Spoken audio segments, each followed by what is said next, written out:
तिनका कबहु न नींदिए पाँव तरे जो हो, कबहु कौड़िया खन परे पीर घनेरी हो। दुर्बल को न सताइए जाकी मोटी हाय, मुँह खाल के श्वास से लोह भस्म हो जाए।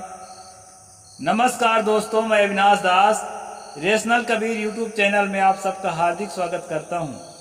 साथियों, यदि चैनल को सब्सक्राइब नहीं किए हैं तो सब्सक्राइब जरूर करें और शेयर करके अपने सभी साथियों तक सभी ग्रुपों में वीडियो को पहुंचा दें। जन जन को रेशनल बनाना है, वैज्ञानिक सोच को बढ़ाना है। दोस्तों, भारतीय संविधान के धारा 51A(H) में कहा गया है कि जो भी जागृत नागरिक है वो पूरे देश को जागृत करने में, वैज्ञानिक सोच को आगे बढ़ाने में, अंधविश्वास को मिटाने में मदद करे। तो आप जितने भी जागृत नागरिक हैं वो सब जो है मेरी मदद करें और जो है जन जन तक वैज्ञानिक सोच को पहुंचाएं। ये धर्म जो अफीम का गोला है दोस्तों, इससे लोगों को मुक्त करें और सच्ची मानवता को समाज में स्थापित करें। सच्ची मानवता का मतलब ही है जो अभी हमने कबीर साहब की 2 बानी बोली है, तिनका कबहु न नींदिए पाँव तरे जो हो। पाँव के नीचे जो घास है ना उसको उखाड़ो मत। एक उदाहरण है दोस्तों, मैंने ये नहीं कहता कि खेत का घास उखाड़ना बंद कर दो। कबहू को बुरी आंखन परे पीर घनेरी हो। उसको तुम बहुत ज्यादा दीनहीन, दुर्बल और अपने से बहुत ज्यादा निम्न समझ करके जो सता रहे हो ना, तो कभी कभी जो है ना, जो अपने में आ जाएगा वो तो फिर छोड़ेगा नहीं, मरेगा या मारेगा। इसका ये अर्थ है। दूसरा है, दुर्बल को न सताइए जाकी मोटी हाय। दीन, दुर्बल, दलित, गरीब समझ के किसी को परेशान मत करो, उसको सताओ मत, प्रताड़ित मत करो। नहीं तो ना कहते हैं कि मुँह खाल के घास से हो, सांस से लोहा भस्म हो जाए। जो पहले जमाने में दोस्तों एक खाल होता था, जानवर का खाल को सील करके बनाते थे और उसी को दबा दबा के उसके सांस निकालते थे। उसी सांस से लोहा गर्म किया जाता है, लोहा गलाया जाता था।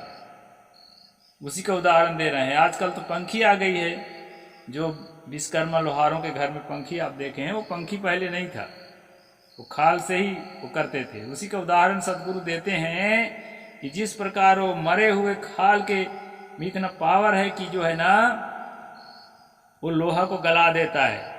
इसी प्रकार जिनको दलित समझे हो, दीन समझे हो, गरीब समझे हो, पिछड़ा जाति समझे हो, उनके अंदर उनके दुख जाके मोटी हाय। उनका दुख ही उनके ताकत है, उनका तकलीफ ही ताकत है। सीमा से अगर पार हुआ ना तो मारने मरने के लिए खड़े हो जाएंगे, अब फिर खोजे रास्ता नहीं पाओगे। इस प्रकार जो है सदगुरु इन 2 साखियों के माध्यम से हमें चेताया है कि हमें दुर्बल के प्रति, दीन के प्रति, दुखी के प्रति यदि हम करुणाशील नहीं हो पा रहे हैं, उसके मदद करने के लिए हमारा मन तैयार नहीं हो रहा है, तो कम से कम इतना तो कर सकते हैं कि उसको हम ना सताएं, उसको परेशान ना करें। ये हमको कोई ना तो प्राकृतिक राइट है और ना तो कॉन्स्टिट्यूशनल राइट है किसी को सताने का। तो दोस्तों, मैंने दोनों साखियों का अर्थ संक्षेप में आपको बता दिया। सबसे बड़ी बात है कि हम वैज्ञानिक सोच को देश में जो है स्थापित करें और साथ साथ दिलों में करुणा, दया, परोपकार की भाव, सहानुभूति, सहिष्णुता और समाज के उत्थान के लिए हमारी भागीदारी, इसके लिए हम अपने आप को तैयार करें। दोस्तों, यही खास जो है मूवमेंट है रेशनल कबीर का। तो इसी पर हमारी संस्था काम करती है और इसी पर हम वीडियो बनाते हैं। अभी हम दोस्तों पढ़ रहे हैं किताब कबीर और रामानंद।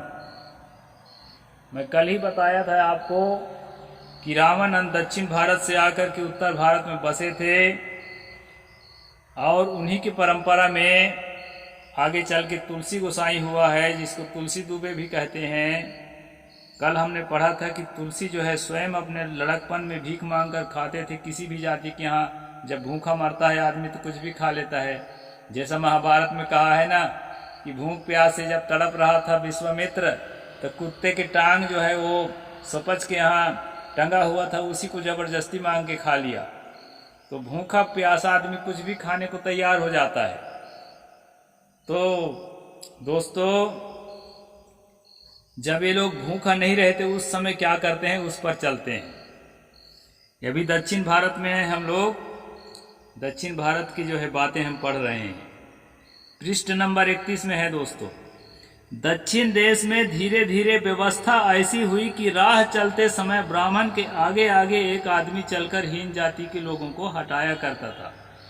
ब्राह्मण के जिसको अपना पालतू कुत्ता समझ रखे थे ब्राह्मण लोग, क्षत्रिय इत्यादि जो उनके नक्शे कदम पर चलने वाले लोग थे, वो उनमें से एक आदमी जो है आगे आगे चलता था कि कोई हीन जाति का आदमी रास्ते पर हो तो उसको हटा दिया जाए, तो उसको हटा दिया करता था दोस्तों। ब्राह्मण को देखकर लोग सवारी पर से उतरने को मजबूर थे। ब्राह्मण अगर आ रहा है तो कोई क्षत्रिय है, कोई वैश्य है, वो अपने सवारी पर, साइकिल वाइकल नहीं था उस समय, घोड़ा वोड़ा में बैठे हैं, रथ वथ में, बैलगाड़ी में, तो उससे उतर करके नीचे हो जाते थे। क्षत्रिय वैश्य सब, शूद्रों की तो कोई गिनती ही नहीं थी। अंतर जन्म जाति का कोई कन्या यदि विवाह से पहले मर जाए तो ब्राह्मण बुलाकर पहले उसके गले में विवाह सूत्र बांधते हैं, तब उसका दाह हो सकता है।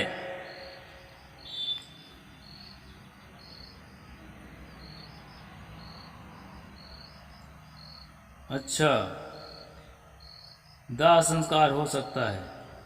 शूद्र और ब्राह्मण के घर एक पंक्ति में, एक लाइक एक दिशा में नहीं होना चाहिए। काठ के कूर्म पृष्ठासन पीढ़ा पर ब्राह्मण के सिवा किसी को बैठने का पुराने जमाने में हक नहीं था। यदि कोई बैठता है पीढ़ा पर, कुर्सी तो बहुत बड़ी बात है। जो लोग आपको पीढ़ा पर बैठने के लिए मृत्यु दंड दे सकते थे, प्राण दंड हुआ करता था। ब्राह्मण के सामने पीढ़ा पर बैठने से जो आपको मृत्यु दंड दिया करते थे, मैं आपसे पूछता हूं वो आपको कलेक्टर कमिश्नर की कुर्सी पर कैसे देख पाएंगे? आज तक वो सड़ी गली भावना उनके खानदान के अंदर भरी पड़ी है। सारे जो कहना चाहिए कि सारा रिप्रेजेंटेशन, इसीलिए सारे क्षेत्रों में आपको उन्हीं का कब्जा मिलेगा। जुडिशियरी में आप उन्हीं का कब्जा पाएंगे। सारा जो है कहना चाहिए कि पॉलिटिकल लीडर्स उन्हीं के पाए जाएंगे, मीडिया में वही लोग पाए जाएंगे। सारे जो इंस्टीट्यूशन है ना गवर्नमेंट के, सब में वही भरे होते हैं। उसका कारण यही है, एक तो लाभ लेना है और दूसरा जो है अपने सामने हम इन ओबीसियों को, शूद्रों को कुर्सी में बैठा हुआ कैसे देखें जो पीढ़ा में बैठने लायक नहीं थे। ये है दोस्तों इनका जो है नियम कानून। क्षत्रिय कन्याओं के साथ ब्राह्मण ही सहवास कर सकते हैं। क्षत्रियों के बहु बेटियों के साथ ब्राह्मण का सहवास करना अर्थात उसका संभोग करना अच्छा माना गया है। इनके धर्म में पवित्र हो जा रही है, वो उसका विरोध नहीं है। शायद उनका अन्न ब्राह्मण के लिए दूषित नहीं है। क्षत्रिय का अन्न ब्राह्मण खा लेता था, पहले भी खा लेता था, अभी भी खा लेते हैं। तो इस प्रकार से दोस्तों हमने इसको पढ़ा। अब आपको मैं ले चलता हूं जिसके लिए मैं कल वादा किया था कि कल मैं विस्तार से बताऊंगा। यहाँ एक लाइन में है, ब्राह्मणी के सिवा अन्य जाति की स्त्रियां नाभि के ऊपर का अंग वस्त्र से नहीं ढक सकती। पृष्ठ 79। भारतवर्ष में जाति भेद, पृष्ठ 46-47। ये किताब का नाम है। यहाँ साहेब जी जो भी लिखते हैं वो जो है पूरा प्रमाण से लिखते हैं और पृष्ठ सहित इतिहास की किताबों से, प्रमाणिक इतिहास से। यहाँ पर कहा है दोस्तों, ब्राह्मणी के अलावा अन्य किसी भी जाति की स्त्री नाभि के ऊपर वस्त्र से नहीं ढक सकती थी। क्षत्रिय की औरतें हैं, वैश्य की औरतें हैं, वो उनको भी स्तन खुला करके केवल कमर में कपड़ा लपेट के मंदिरों में जाना पड़ता था ब्राह्मणों के सामने। और ब्राह्मण को अधिकार था कि वो कुछ भी कर सकता था, वो पवित्र माना जाता था, उसके लिए कोई बुरा नहीं है, किसी की बहू हो, किसी की बेटी हो। अच्छा दोस्तों, जो शूद्र थे ST SC OBC के लोग, वो मंदिर में ही नहीं, मंदिर के बाहर भी स्तन ढकने का उनको हक नहीं था। ये है ब्राह्मण राज, जिसको हिंदू राष्ट्र कहा जाता है। दोस्तों, मैं आपको इस पर जो है प्रमाणिक बातें करूंगा। आज जिसको हम केरल कहते हैं उसको पहले त्रावणकोर कहा जाता था। त्रावणकोर किंगडम, अंग्रेजी शासन काल में उसको किंगडम लगा दिया। किंगडम मान राजधानी। तो उसमें क्या है दोस्तों, जो प्रिंसली स्टेट्स थे, रियासतें थी, वो रियासतें अंग्रेजों के कब्जे में नहीं थी। ब्रिटिश शासन काल में, जैसे मैं रीवा रियासत में पैदा हुआ हूं, तो रीवा रियासत भी अंग्रेजों के हाथ में नहीं था। ये जो है सरदार वल्लभ भाई पटेल के जो प्रयासों से इन सबको भारत में शामिल किया गया है स्वतंत्रता के बाद। तो इसी प्रकार प्रिंसली स्टेट था त्रावणकोर, जिसको आज हम लोग केरल बोलते हैं, यानी रियासत था, अंग्रेजों के हक में नहीं था। 1729 में मारथंड वर्मा ने इसको स्थापित किया था और 1758 तक राज किया। मारथंड वर्मा, ये भी याद रखना दोस्तों। ईस्वी सन 1729 से 1758 तक मारथंड वर्मा, जो त्रावणकोर प्रिंसली स्टेट का स्थापना किया था, उसमें वो राज किया। और जो है ये 1949 में जब भारत संविधान लागू हुआ, तब फिर भारत में इसको शामिल किया गया, स्वतंत्र भारत में। इस बात को मैं आपको बता देता हूँ। तो वहां पर क्या चलता था दोस्तों, त्रावणकोर में ब्राह्मणों का राज कैसा चलता था, उसको मैं आगे बता रहा हूं। मर्दों को पगड़ी टैक्स और महिलाओं को स्तन ढकने का टैक्स। मर्द अगर ST SC OBC के हैं, छोटी जातियों को, तो वो सिर पर पगड़ी नहीं बांध सकते थे, चाहे धूप लगाए, चाहे ठंडी लगाए, चाहे कुछ भी करे। अगर पकड़े गए तो पिटाई होती थी। और अगर बांधना है आपको, आप इतना अपने आप को सक्षम समझते हो, पगड़ी बांधना है, तो आपको जो है टैक्स भरना पड़ेगा। तो पगड़ी बांधने का टैक्स लिया जाता था पुरुषों से। ये जो है दोस्तों मारथंड वर्मा के राज में, त्रावणकोर में ये चलता था। अब उसके बाद जो है उसके जो क्या नाम की उसका बेटा था, अभी देखूंगा, आ जाएगा तो बताऊंगा। उसके बेटा के जमाने भी, उसके बेटा नाती साहब, उनका काम है था मूलन तिरुनाल राम वर्मा। मूलन तिरुनाल राम वर्मा, ये साउथ इंडिया के नाम है। तो इस प्रकार से दोस्तों वहां पर क्या चलता था कि मर्दों को पगड़ी बांधने का जो है टैक्स दिया जाता था। और जो है अगर स्त्रियां हैं छोटी जाति की, खासकर दो जातियों को नाम ज्यादा आता है वहां, एजवा जाति का और नाडर जाति का। दो जाति का नाम ज्यादा आता है क्योंकि ये बहुत ज्यादा, जैसे हमारे यहाँ जो है SC कैटेगरी के लोग होते हैं ना, बहुत मतलब गरीब, आर्थिक रूप से, सामाजिक रूप से और शैक्षणिक रूप से हर चीज से जो पिछड़ा हुआ आदमी है, वहां पर दो जाति बहुत ज्यादा पिछड़ी थी दोस्तों, नाडर जाति के और एजवा जाति के। तो इन दोनों जातियों के साथ बहुत ज्यादा अत्याचार हुआ है। वहां कहा कि अगर स्तन ढक के आती हैं, स्तन ढक के रहना चाहती, मंदिर में तो ब्राह्मणी के अलावा कोई भी स्तन नहीं ढक सकती थी, छत्री भी नहीं ढक सकती थी। लेकिन मतलब यहाँ आम बाजार में या इस जगह पर, अपने घर में, खेत में, इन जगहों पर छत्री और वयस्क की औरतें जो है स्तन ढक सकती थी। केवल मंदिर में खोलना पड़ता था ब्राह्मण के सामने। और जो अन्य जातियां हैं वो खेत में, बाजार में कहीं भी स्तन नहीं ढक सकती। अगर ढकती हैं तो उनके पास एक कागज होता था कि इसने टैक्स जमा किया है। और इतना घिनौना दोस्तों उसका टैक्स लेने का तरीका है, आपको सुन के जो है ना आपका दिल जो है रोंगटे खड़े हो जाएंगे। जब वो लड़की जब अपना उसका उम्र बढ़ता है ना तो उसके प्राइवेट पार्ट्स भी बढ़ते हैं, अपने विकसित होंगे, डेवलप होंगे, स्वाभाविक है, ग्रोथ करेगा शरीर।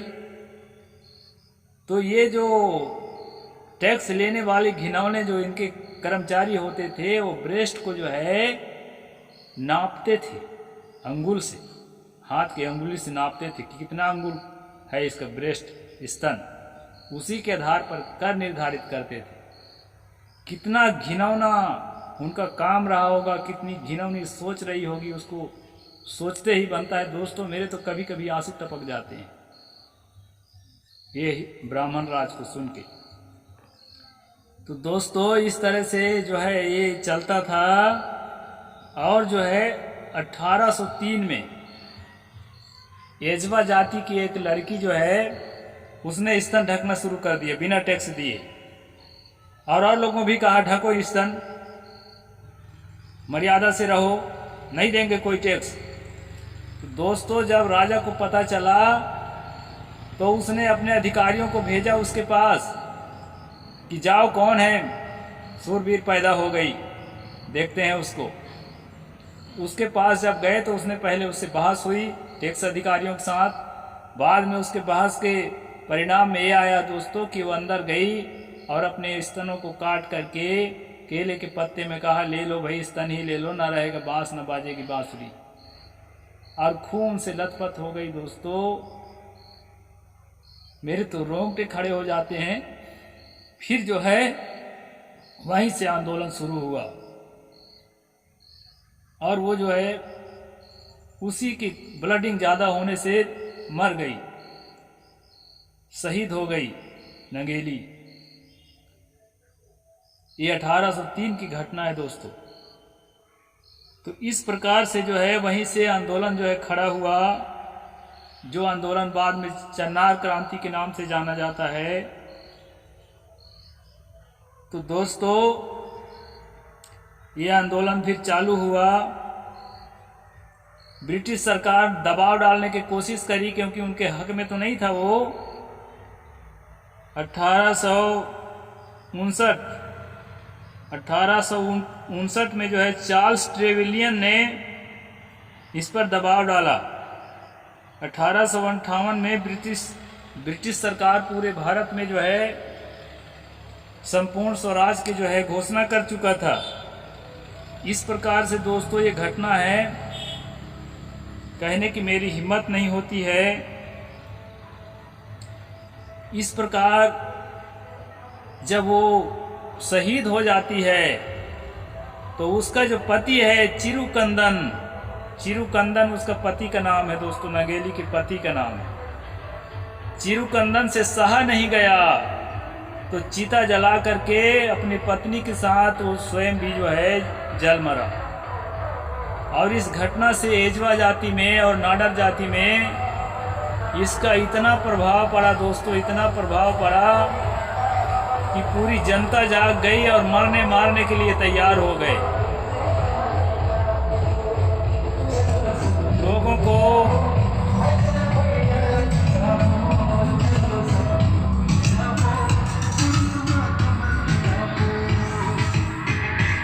को जो है मरना मंजूर था, लेकिन इस तरह से अत्याचार मंजूर नहीं था। इसके बाद दोस्तों Charles Munro colonel Charles Munro ने, ये अंग्रेज अफसर था, इन्होंने 1920 में जो है लोगों को कहा कि हिंदू धर्म का अगर यही नियम है कि स्तन ढककर नहीं रहा जा सकता है महिलाओं को, तो सब ईसाई हो जाओ और बहुत सी महिलाएं और पुरुष जो है दोस्तों, खासकर जो है नाडर समाज के और एजवा समाज के लोग उसमें भर्ती होने लगे ईसाई धर्म में। और ईसाई धर्म में भर्ती होना बहुत महंगा पड़ा। जैसे अभी आपने देखा है ना मणिपुर की घटना, मणिपुर की तरह सेम भरे बाजार में इज्जत लूटने जाने लगी और महिलाओं को जो है सामूहिक बलात्कार किया जाने लगा। कमर के नीचे जो कपड़ा का अलाउ था वो कपड़ा भी खींच खींच करके फेंक करके पूरी तरह नग्न करके घुमाया जाने लगा। इस तरह से दोस्तों ये भयंकर क्रांति रही। उसी से जनता त्राहिमाम होकर के और जो है मरने मारने को तैयार हो गए और फिर खूनी संघर्ष के रूप में बदल गया।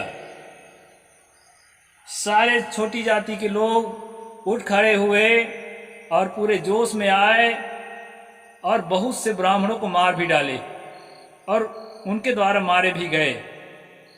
इस प्रकार से ऐतिहासिक घटना है दोस्तों, एक कोई किस्सा कहानी नहीं है।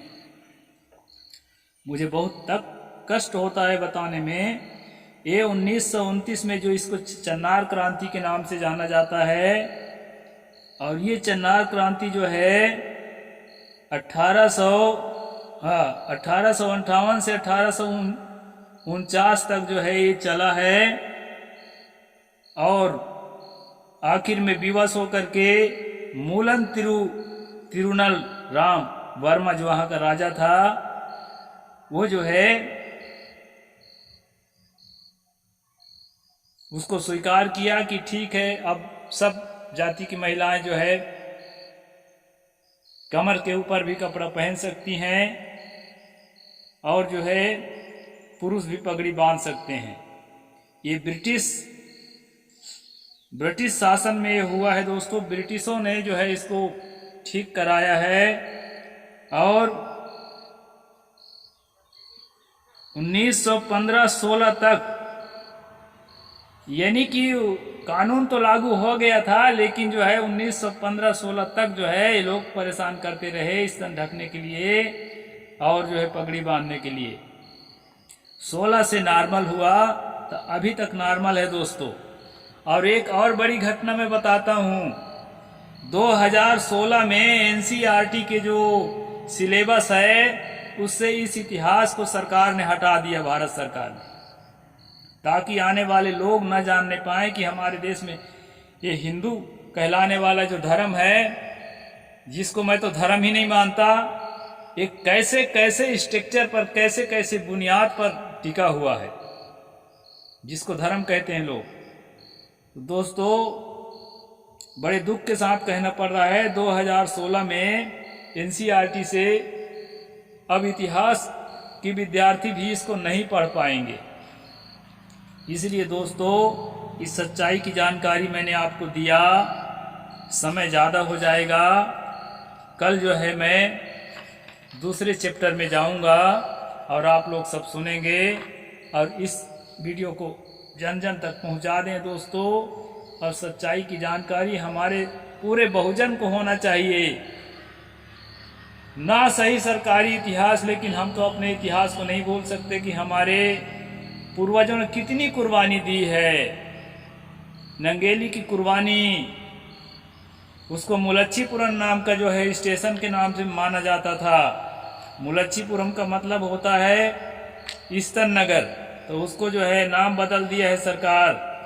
अभी मुलच्छीपुरम का नाम जो है क्या रखा है, स्टेशन का नाम मुलच्छीपुरम, उसको बदल दिया गया है, कुछ और नाम रखा है अभी इसमें मिल नहीं रहा है। तो इस प्रकार से दोस्तों आप यहीं पर मैं पूरा करता हूँ। साहेब बंदगी, जय जोहार, जय भीम, नमो बुद्धाय, जय भारत।